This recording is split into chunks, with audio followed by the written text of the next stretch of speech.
조직신학 17번째 시간이거든요. 그래서 제목이 성찬에 관한 겁니다. 성찬, The Lord's Supper, 성찬에 관한 이야기인데 우리 잠깐 기도하고 시작하도록 하겠습니다.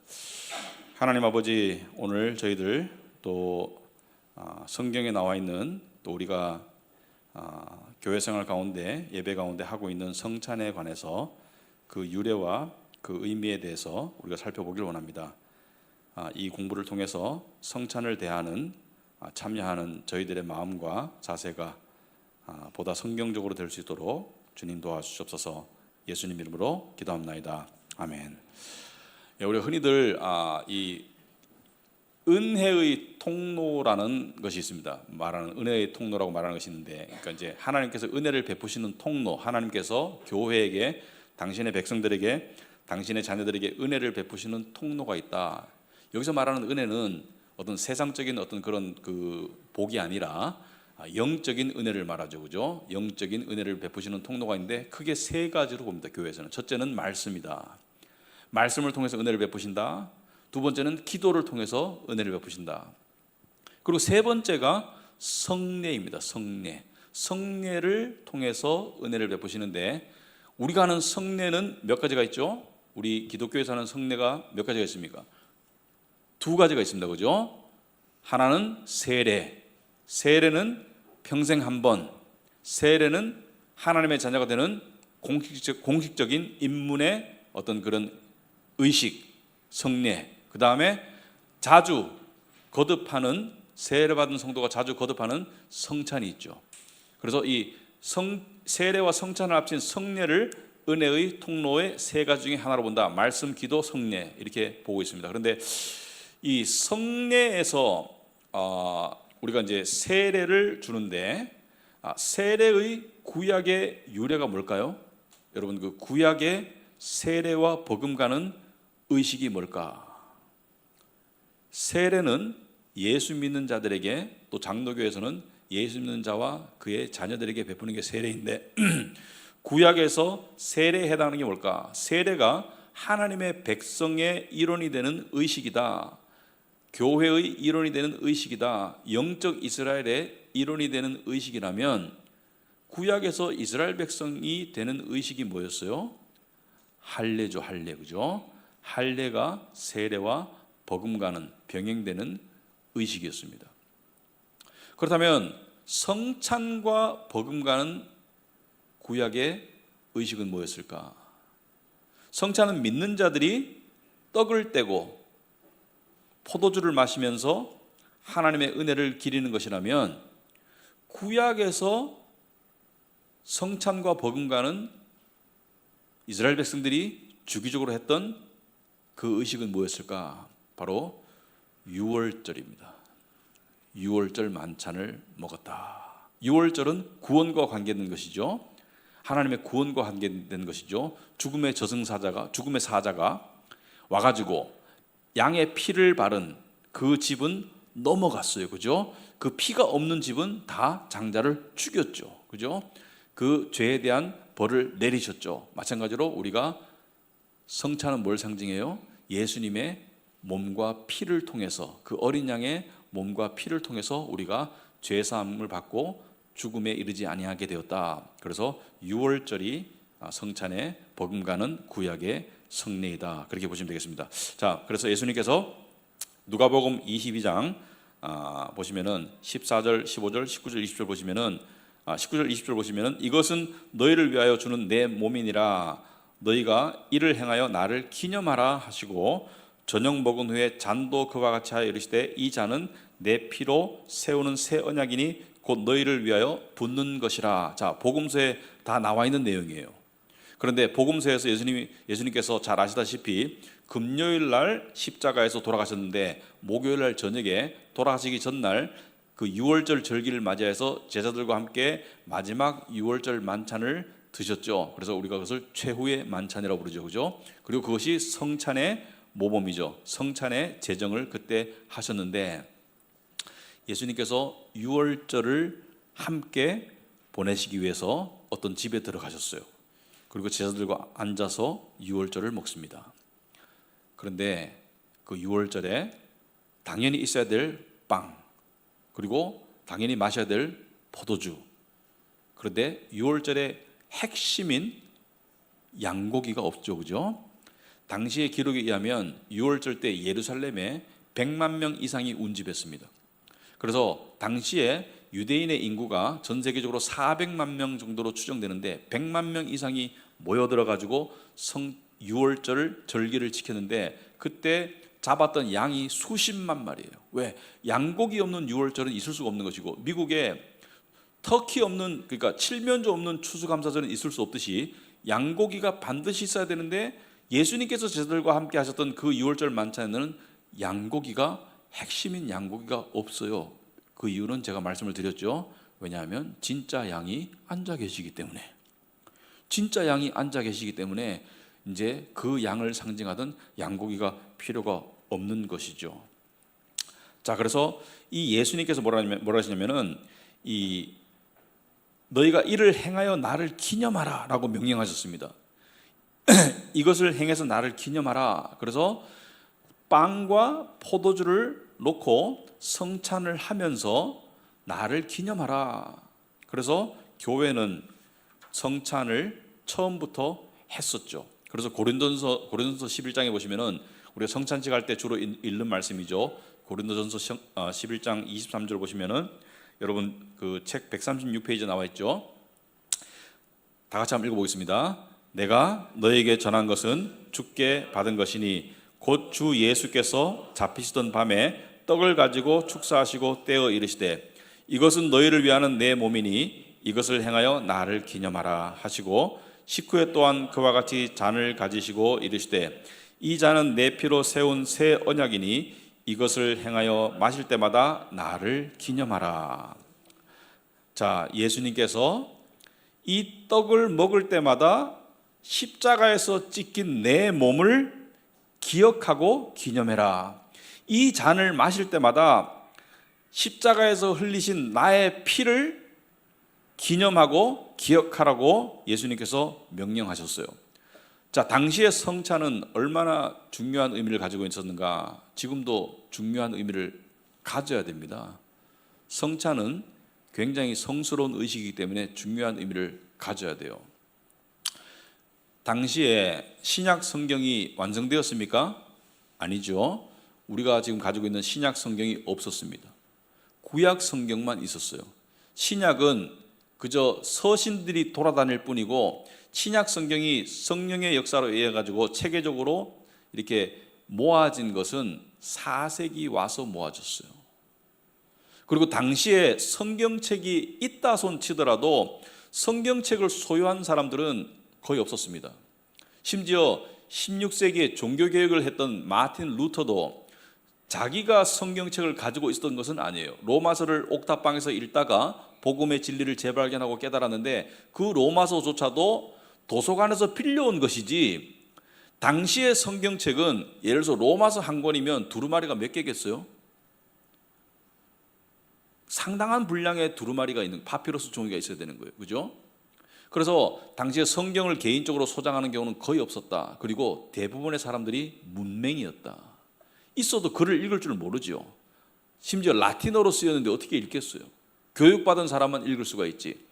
그래서 이 세 가지 이유, 신약 성경이 완성되지도 않았고 성경책이 보급되지도 않았고 문맹률이 높았고, 이 세 가지 이유 때문에 일반인들은 말씀을 글로 읽을 수가 없었습니다. 그냥 들을 뿐이지. 그때 성찬은 눈에 보이는 복음의 역할을 했다. 복음을 연습했다. 마치 구약의 백성들이 속죄의 날 양을 잡으면서, 그리고 양에게 대제사장의 죄를 얹어서 그 광야로 내보내서 짐승에게 잡아먹히게 하는 의식을 통해서, 그 의식을 통해서 오실 메시아를 기억했듯이, 이 신약의 성도들은, 초대교회 성도들은 성찬을 하면서 십자가에 달리신 예수님의 복음을 시연했던 것이죠. 그래서 주님께서 나를 위해서 살이 찢기셨구나, 주님께서 나를 위해서 피를 흘리셨구나, 새 언약이 이루어졌구나, 그것을 눈에 보이는 복음으로 여겼습니다. 굉장히 중요했죠. 그래서 그 참여하는 마음이 대단히 뜨거웠어요. 대단히 뜨거웠고 진지했습니다. 특별히 내 피로 세운 새 언약이다. 새 언약의 요점은 두 가지입니다. 내가 너희 죄를 용서하고 두 번째는 다시 기억하지 않을 것이다. 기억하지 않는다는 것은 다시 문제 삼지 않을 것이다. 그래서 성찬은 굉장히 중요했어요. 그런데 가톨릭이 성찬을 되게 중시 여겼습니다. 중세 가톨릭이. 그래서 가톨릭이 성찬을 중시 여겼지만 가톨릭은 삐뚤어진 비성경적인 관점으로 성찬을 중시 여기기 시작했어요. 성찬은 우리에게 구원받은 자들에게 은혜의 통로입니다. 복음을 기억하고 죄를 깨닫고 그리고 구원받은 우리가 하나님의 새 언약을 기억하는 그런 은혜의 통로인데 가톨릭은 이 성찬을 구원의 조건으로 만들어 버렸어요.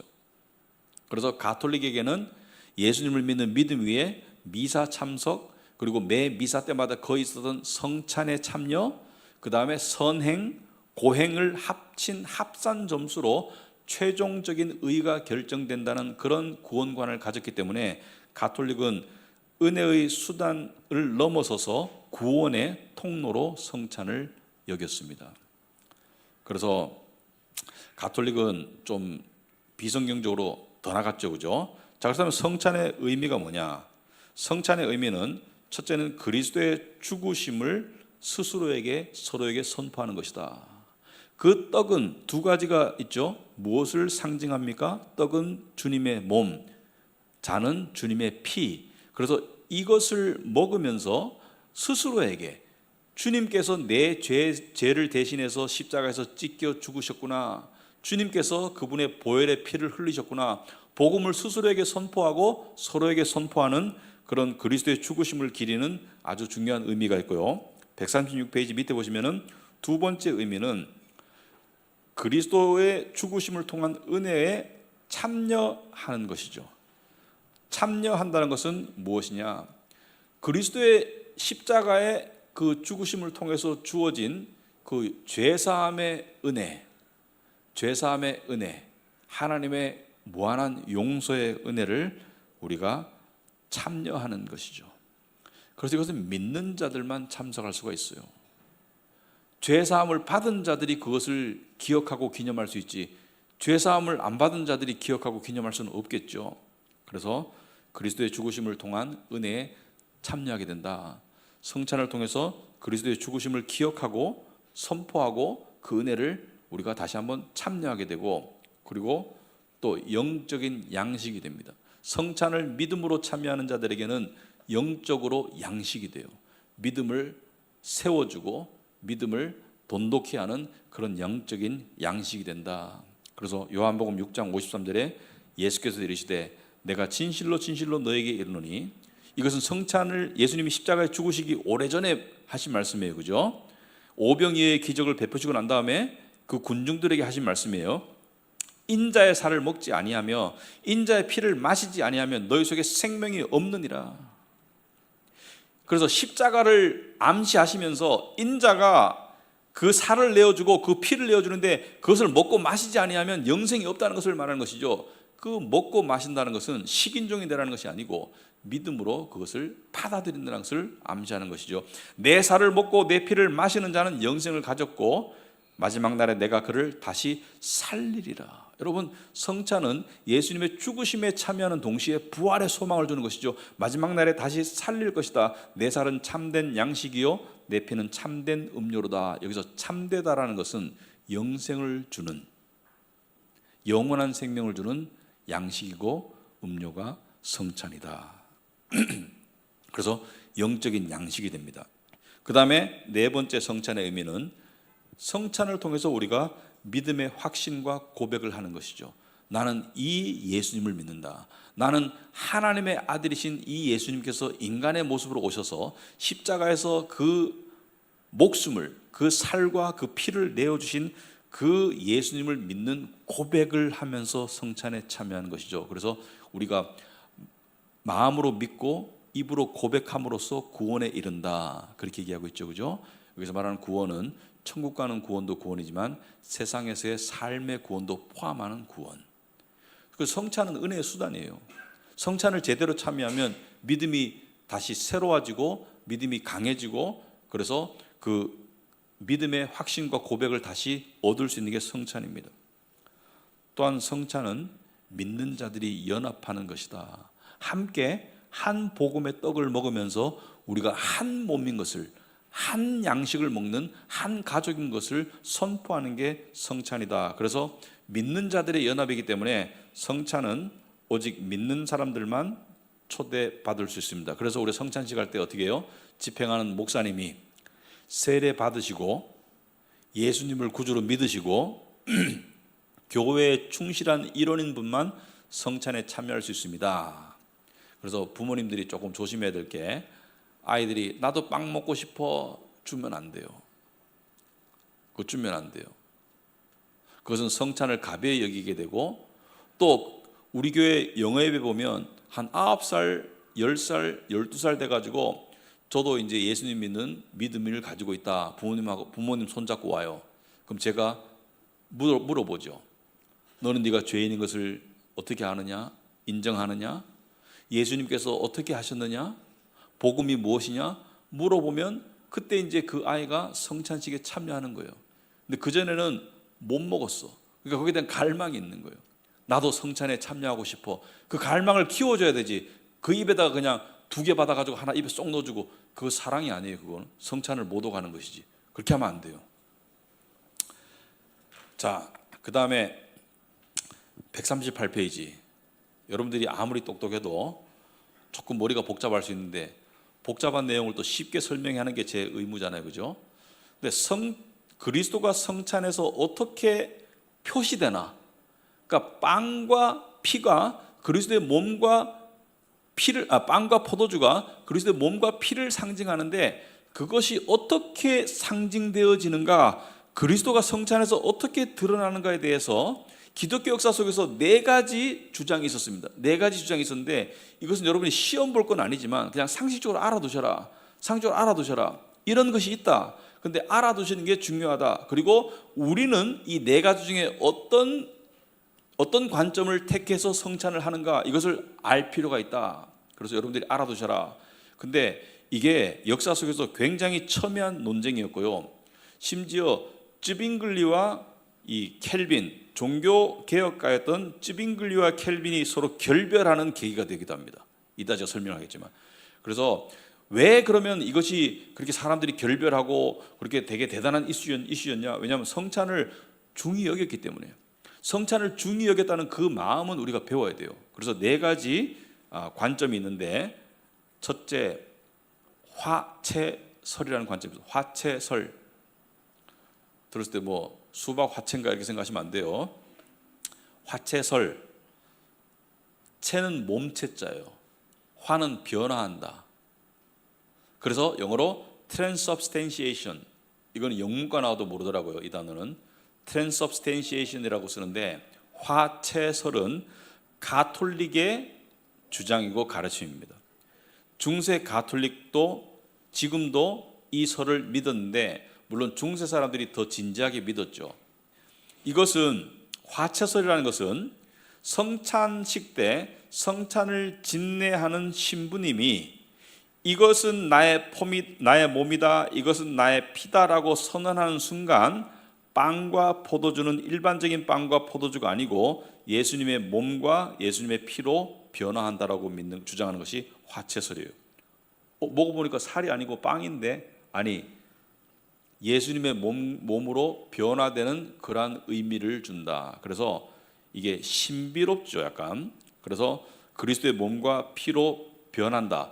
고유한 맛은 유지하지만, 고유한 빵과 고유한 포도주의 맛은 유지하지만, 그 성찬을 지미하는 신부가 이것은 그리스도의 몸이다, 이것은 그리스도의 피다라고 선언하는 순간 그 맛은 그대로 유지되지만 그 빵과 그 포도주는 그리스도의 몸과 피로 변화한다. 이것이 화채설입니다. 여러분들 다 들었을 때 그건 아닌 것 같은데, 그렇게 생각하면 뭐 좋아요. 저도 그건 아닌 것 같아요. 근데 가톨릭은 이렇게 믿는다. 2번째, 공제설. 공제설은 루터의 주장인데, 여러분들이 이해를 하셔야 돼요. 루터는 복음을 재발견하고 진리를 깨달았지만 가톨릭의 그 잔재를 완전히 벗어나지는 못했어요. 이해를 하셔야 돼요, 그죠? 여러분들이 예를 들어서 토마스 아켄피스의 그리스도를 본받아 The Imitation of Christ를 보면 제가 봐서는 이분은 거듭난 하나님의 자녀가 맞는데 여전히 보면은 연옥을 이야기할 때가 있어요. 마치 가톨릭의 잔재 속에 있었으니까. 근데 공제설은 뭐냐? 공제설은 죄는 존재한다, 공은 공존한다 이런 뜻이에요. 함께 존재한다.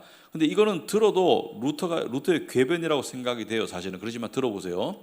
자, 루터는 화채설처럼 빵과 포도주가 그리스도의 몸과 피로 변하지는 않지만 성찬의 요소인 빵과 포도주의 그 안에, 그 곁에, 그 위에, 그 아래에 그리스도의 몸과 피가 임한다고 주장했다. 들었을 때 눈이 껌뻑껌뻑거리면서 이게 무슨 소리지? 빵과 포도주가 그리스도의 몸과 피로 변하지는 않지만 그 빵과 포도주가 성찬에 사용될 때 그리스도의 몸과 피가 그 안에, 그 곁에, 그 위에, 그 아래에 공제한다. 그래서 consubstantiation이라고 영어로 consubstantiation, con이라는 것은 함께라는 뜻이거든요. 그래서 함께 공제한다. 그래서 사람들이 생각할 때 아직 가톨릭의 잔재를 못 벗어났구나. 그래서 들었을 때 알쏭달쏭하죠, 그죠? 켈빈도 이거를 듣고 난 다음에 이게 무슨 소리지? 이제 그렇게 얘기를 했습니다. 자, 그런데 아까 쯔빙글리와 켈빈이 싸웠다 그랬어요. 이 성찬에 대한 관점 때문에. 자, 쯔빙글리는 뭐라고 주장했느냐? 쯔빙글리는 종교개혁가들이죠, 그죠? 공제설도 종교개혁가의 주장이죠. 그전에는 다 화채설을 믿었어요. 어느 정도였냐면 가톨릭에서는 성찬을 하다가 빵을 떨어뜨리잖아요.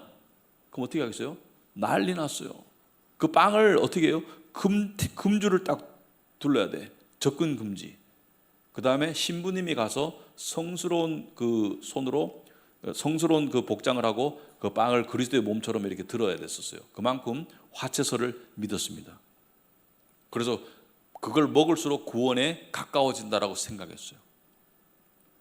자, 기념설은 뭐냐? 쯔빙글리 주장인데 무슨 화채설이고 공제설이냐? commemoration, 기념설은 뭐냐면 단지 예수의 죽으심을 기념하는 것이지, 스위스 출신의 종교개혁가였던 쯔빙글리는 그냥 좀 무당 같은 소리 하지 마라, 그냥 내 죽으심을 이것을 행하여 나를 기념하라, 그 이상 아니다, 그냥 기념할 뿐이다, 예수님의 십자가를 기념할 뿐이다, 그렇게 주장을 하고 나왔는데 거기에 대해서 이제 켈빈이 이렇게 말했습니다.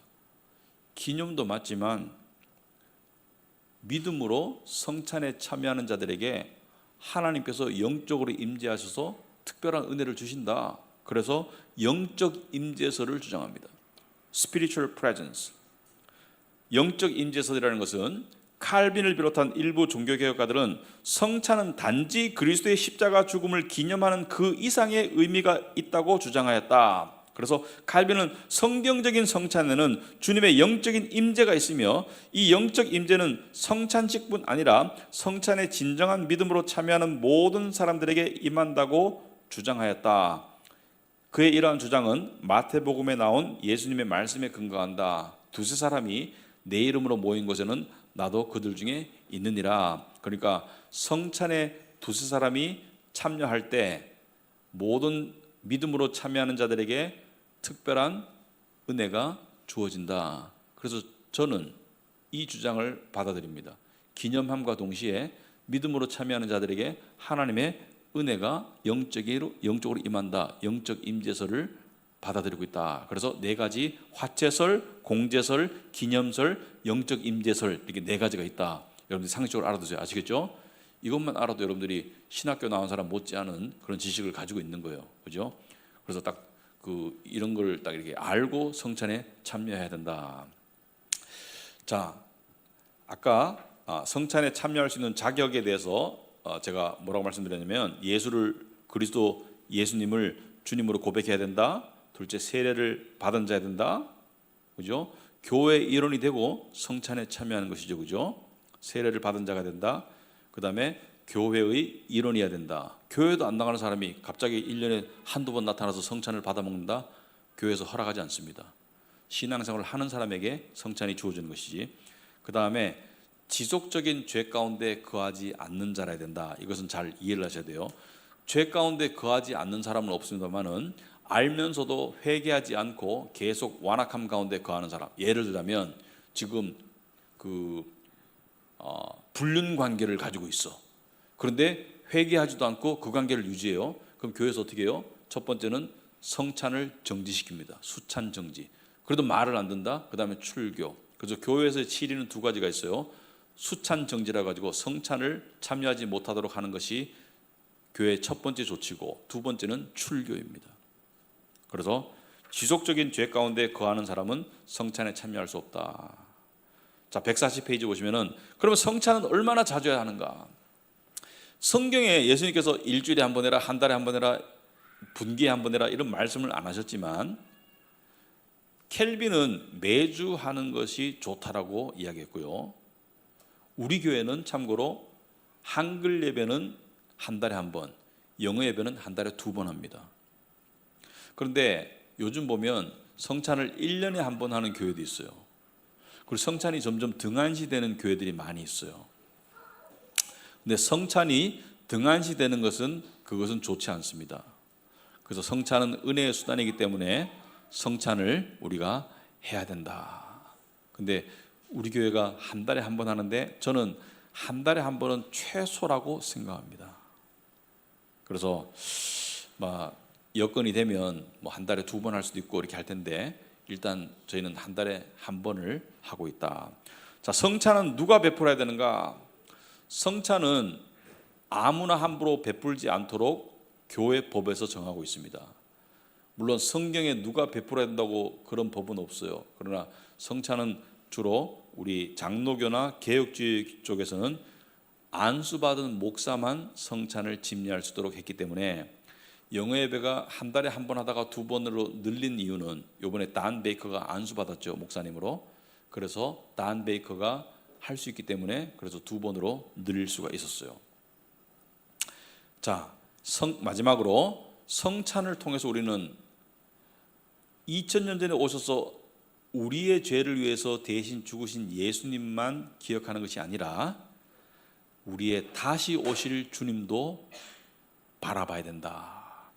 여러분, 성찬식을 마치고 난 다음에 예수님께서 제자들에게 뭐라고 그러셨냐면 저는 이 말씀이 되게 중요하다고 생각해요.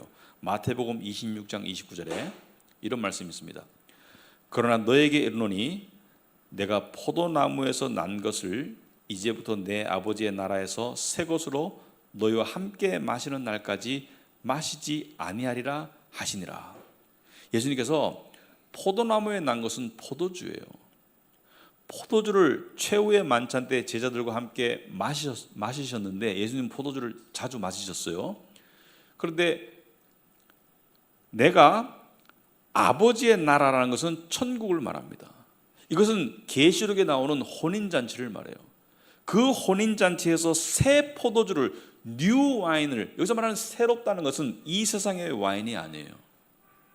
그것으로 너희와 함께 마시는 날까지 내가 마시지 않을 것이다. 이것은 예를 들어서 사랑하는 연인이 좀 군대를 가거나 헤어지게 됐는데 잠시 떨어져 있게 됐는데 다시 만나는 날까지 나는 이것을 안 하겠습니다. 이렇게 맹세하는 것이죠. 왜냐하면 의미를 두는 것이죠. 다시 만날 때까지 나는 이것을 안 하겠습니다. 여러분, 예수님께서 이 말씀을 하시고 십자가에 달리셨을 때 당시에 그 십자가형은 너무 고통스러운 형이었기 때문에 그 신포도주라는 것은 군인들이 전쟁하면서 쓰는 포도주가 있습니다. 군인들이 싸고 그리고 신포도주가 있었어요.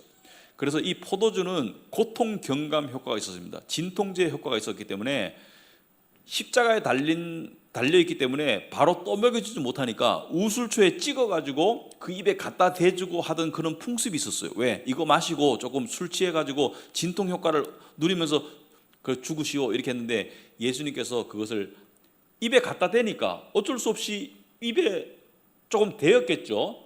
그렇지만 예수님이 적극적으로 그것을 예수님께서 마시지 않으셨어요. 왜? 이 말씀 때문에. 여러분, 예수님께서 가장 처음 행한 기적이 뭐예요?